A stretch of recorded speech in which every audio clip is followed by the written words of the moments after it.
African Americans and Women Get the Right to Vote by T.P. Durbin. Today, citizens of the United States, ages 18 and up, have the right to vote. But it has not always been that way.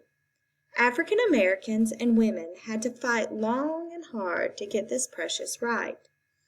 African Americans and the right to vote. Originally, in most states, only white men who owned land could vote.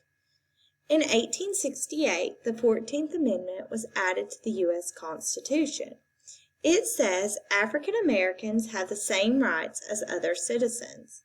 However, some states tried to stop African Americans from having those rights. Even though African American men could now vote, some states would not let them. So the 15th Amendment was added to the Constitution. It says the color of a person's skin doesn't matter when it comes to being allowed to vote. Then some states added poll voting taxes, while others made people pass tests to vote. These states continued to make voting difficult for African Americans. These states insisted they had the right to do this. By the 1860s, however, many Americans thought these states were wrong. Citizens fighting for the right to vote were getting hurt and even losing their lives. Although it was often dangerous, people marched in the streets to demand their right to vote. Volunteers helped African Americans sign up to vote. The 24th Amendment got rid of poll taxes. Then, in 1965, President Lyndon Johnson signed the Voting Rights Act, which protects the right of African Americans and others to vote. Johnson said millions of Americans are denied the right to vote because of their color. This law will ensure them the right to vote. Women and the right to vote. Women had to battle long and hard to win the vote, too.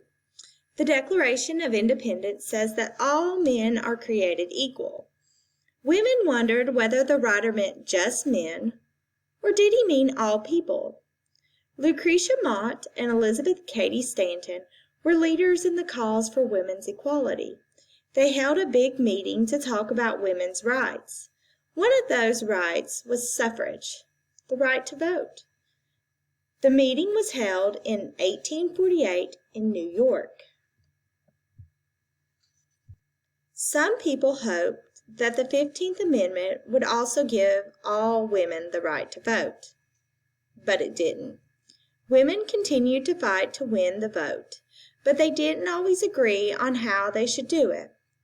One group wanted to convince states to change their voting laws.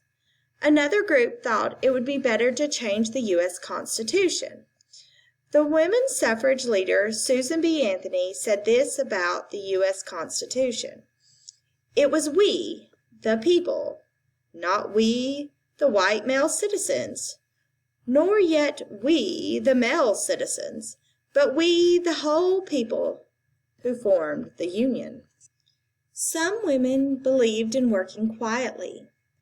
Others decided it was better to speak out. They picketed in front of the White House. They marched while holding up signs. Finally, President Woodrow Wilson agreed to support their cause. In 1920, the 19th Amendment became a part of the Constitution. Women had won the right to vote.